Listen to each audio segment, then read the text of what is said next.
Thanks everyone for coming tonight. It's always an honor to be able to share stories, experiences, and to be inspired all in one night. And that's how I want to start. I want to tell you a story. I want to tell you a story of a young girl, I think 5 years old. She's wearing, neon purple leggings, big boots when it's like 23 degrees outside, a flurry, fluffy pink tutu, and a tiara, and then a ragged shirt that has Bob Marley on it. This 5-year-old girl is on the top of the world. She's safe. She knows she's loved. She's got family, she's got friends, she's got a wonderful life. She's confident. She fears for nothing, this 5-year-old. She loves jumping in puddles. She's not scared that she's gonna fall. 5 years old. Imagine a couple years later, this young girl is now a young woman, and she does dance. And not at the same level of the talk that we were just hearing at, but she gets up on stages and full of people staring at her that she really can't see from the stage. She's still wearing tutus, not as hideously matched as when she chose them herself. Depends on your own, fashion sense. I can tell you there were some doozies of costumes, sequins in the hair and big fluffy costumes that were cumbersome to move in. But she got up on a stage and she danced. Not because someone forced her, not because she felt she had to, but because she just loved it. She just loved the dance. She loved that she could interpret music and make it her own. And so when inevitably she was on that stage at times and striving for perfection, because that's what you're taught, she would mess up. One time she was on a stage and pictured, if you will, there's about 20 young women all in the same costume as her, and they all separate. And she's got a brief solo. She bombs it. She messes up. She knows she messed up, but the dance goes on. She doesn't let it stop her. The music doesn't stop. The people around her keep going. And she doesn't dash off into the wings crying. She actually doesn't even let it affect the rest of her performance. Fast forward a couple more years, that woman is graduating from high school. And as most high school classes do, there was a vote and a tally of what was each person most known for throughout their academic journey. Hers was Miss Class Be Nice, because she was the one who always stuck up for people. She didn't tolerate bullies. She didn't tolerate people tearing others down for their own sake. And she didn't take that for herself either. That's how her classmates saw her, that's how she saw herself. Come with me a couple more years. This young woman is graduating from a university, taking a degree that she really didn't know what she was gonna do with it. She was excelling because that's what she'd been taught to do her entire life. And she starts a career.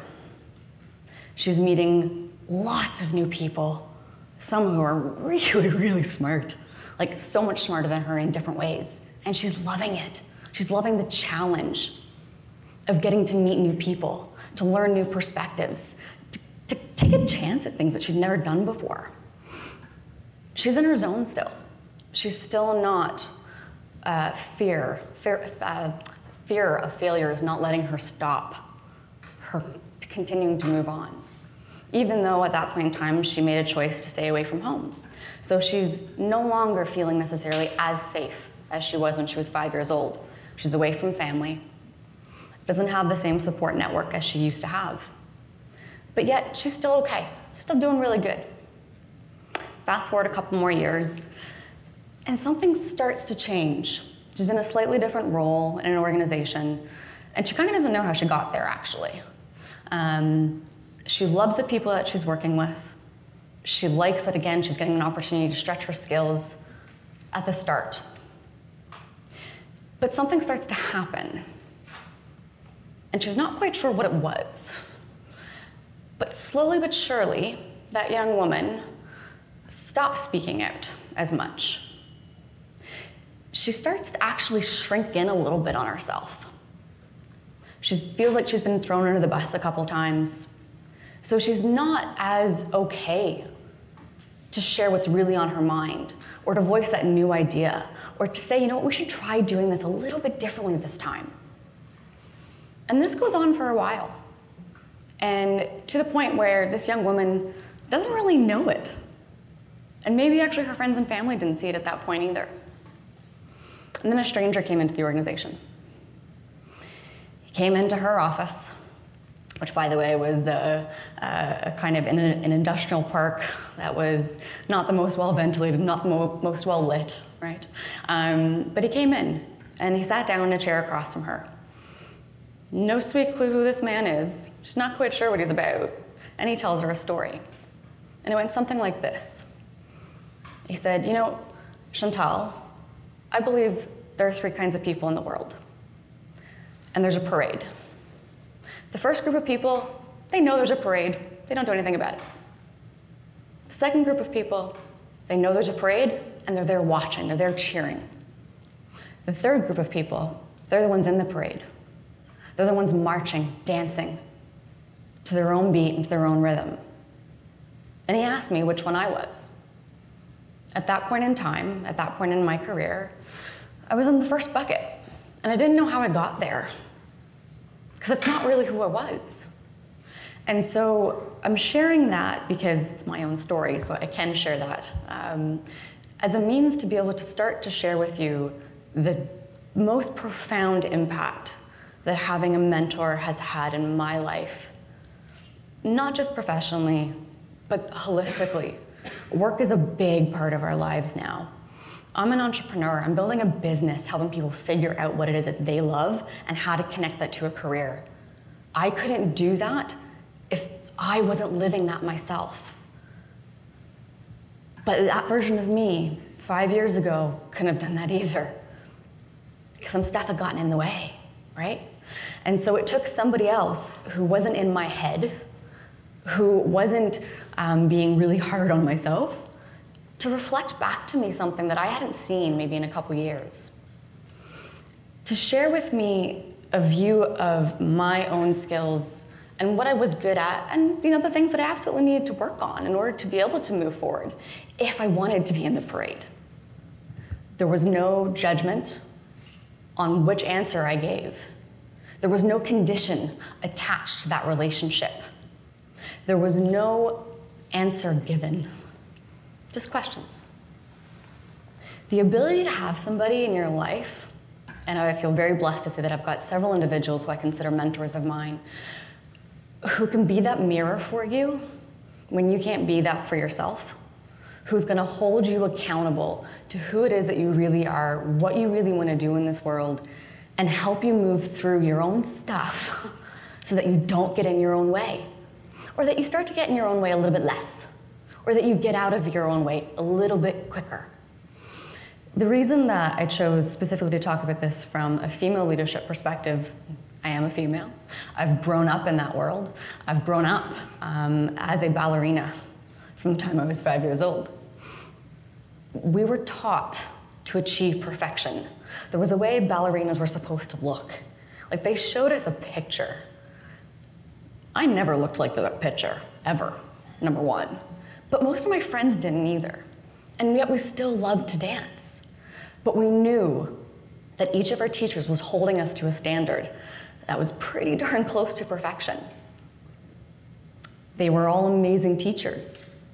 But that absolutely instilled in me something that does not serve me as a female leader, as a business owner, as someone who's building a business and helping other people build themselves. Perfection is unattainable. And I know that's not earth-shattering. But particularly as a woman, I absolutely know that I struggle with that, and I still do, because I've got a vision in my head of how things are gonna go, of how I want things to look, of how I want things to feel. And the reality is it just doesn't happen, right? But also, if from a business perspective, I'm never, I keep striving for, okay, just gotta tweak it just a little bit, just a little bit more. I stagnate, or the competition beats me, or the market is just moving too quickly, so we don't become relevant anymore. So it doesn't serve me as a leader anymore. It's really hard to coach yourself out of perfection, like really hard. almost feels a little bit like that insanity when you're trying to have a conversation with yourself. Didn't work for me. And the other females and the individuals I've been able to work with, it doesn't work for them either. But what does work is having that person who can gently say, it's good enough.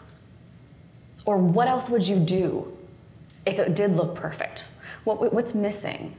Again, questions, not answers, never answers, just questions that are meant to help you surface what it is that maybe you haven't said out loud yet, or the thing that in your heart of hearts, you're really scared to say.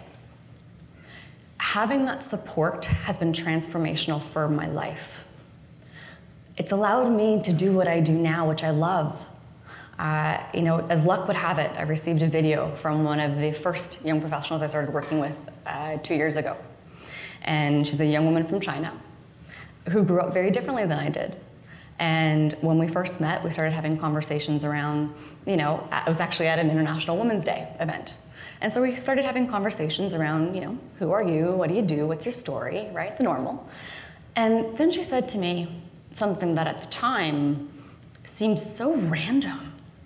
But she looked at me and she said, why are you so happy? And quite frankly, I was taken aback. Remember, it was also first thing in the morning, and I'm not a morning person, but it was at a networking event. And this young woman asked me that question, and it stuck with me. So we followed up and we had coffee.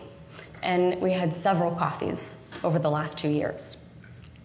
And so today, when I opened a video from her and saw that she was smiling and that she was happy, she made a really big decision. She made a decision to go home. She made a decision to go home because it's what was right for her. At no point did she ever ask me that outright question, and I wouldn't have answered it. I would have just continued to ask questions and help her come to the answer that she needed to come to. Another example for me that's been transformational in terms of the mentorship side of things, it's not just working with individuals who have more expertise, so just more life experience, right? They've seen the potholes. They know where the bridge maybe is a little bit cracked, right? So they can help guide you through that. But also when having a group of individuals who are experiencing the same or similar things that you are. So having a peer group, particularly for me, I am in an industry that is still largely male-dominated. We have a tech product. Not a tech business, but absolutely I have a tech product. So there are times, more often than I would like, that I'm in a room and I'm the only one that looks like me.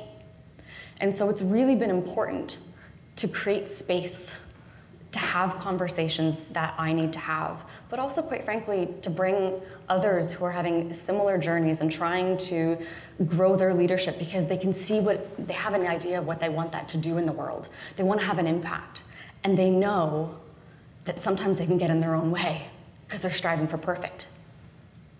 And so the value of mentorship for me has been career-changing, it's been life-changing. I'm honored to be able to do the work that I do now and see the difference that it makes, even in the young professionals' lives that we're a part of. And so what I wanted to share today was my question to you. Are you in the parade? And if you are you going to bring somebody along with you? Are you going to invite somebody to join, to dance, to sing, to be part of and lead their own journey? Thank you so much.